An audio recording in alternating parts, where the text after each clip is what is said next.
Hello, my name's John. I'm the Baptist chaplain on the chaplaincy team at the university. This is Thought for the Week.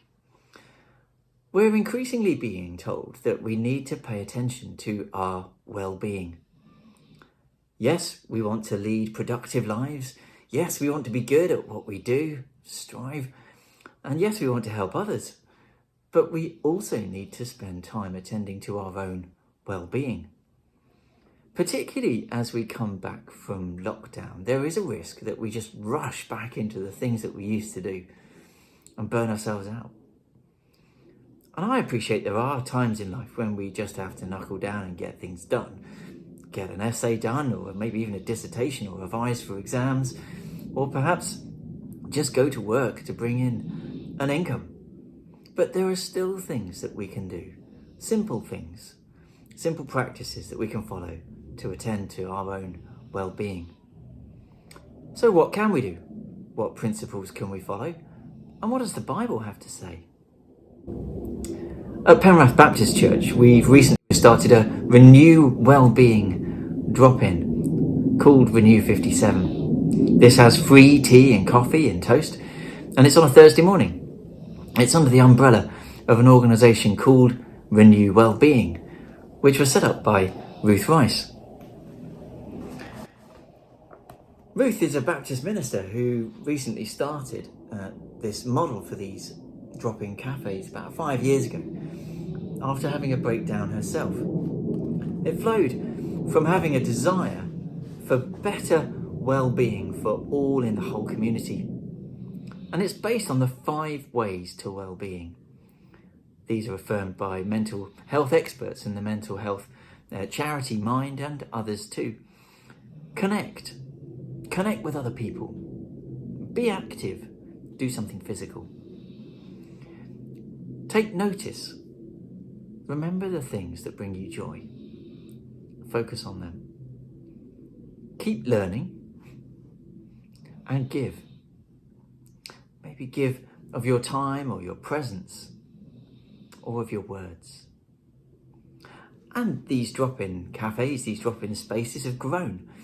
There's now more than 160 of these spaces across the UK, helping people in lots of different ways of life and walks of life, from those taking a break from their busy lives all the way across the spectrum to some of the most anxious and the most vulnerable people in our society.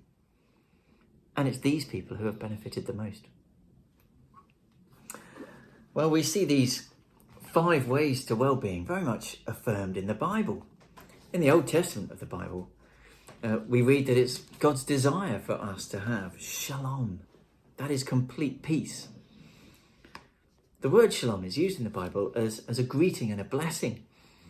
It's a desire for complete well-being. And the prophet Isaiah gives us a beautiful vision of what perfect shalom might look like in his chapter 65 and verse 17 to 25. Really inspires us with hope for heaven. But we also begin to understand that even when things are not equal, even when we're not well, we can still know well-being. And we understand that things will not be perfect until we get to heaven, but we can know something of the heavenly blessing of God today. As Christians, we believe that we find that in Jesus.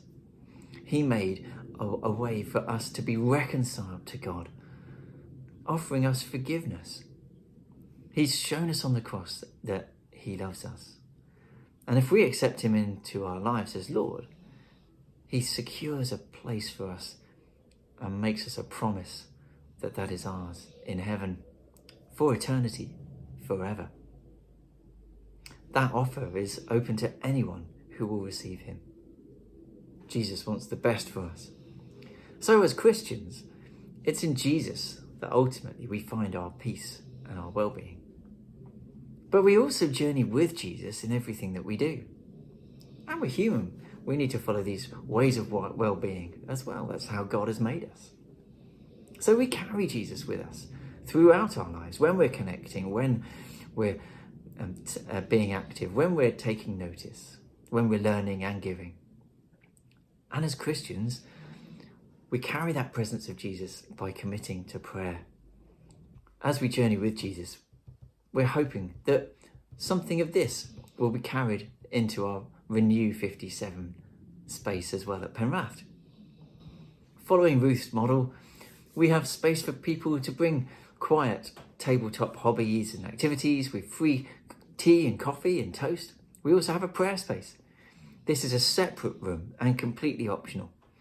You can just go in and find some space in the prayer room, or at the beginning and the end of the session, you can be led in a simple 5-minute prayer. Renew 57 is a place to come however you feel, whether you feel okay or whether you don't feel okay.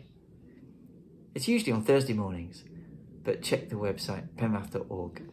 We promise you a warm welcome. And Jesus calls us to seek to improve the well-being of others, to bless them. I wonder, can you bless someone today? Well, I do hope that you're able to drop in at Renew 57 at Penrath sometime. It'll be great to chat with you more. And whatever you do something for your well-being. And I pray that as you do this, you will know something of the presence of Jesus. And I pray that you know more and more of the heavenly blessing of God through Jesus in your life every day. Shalom.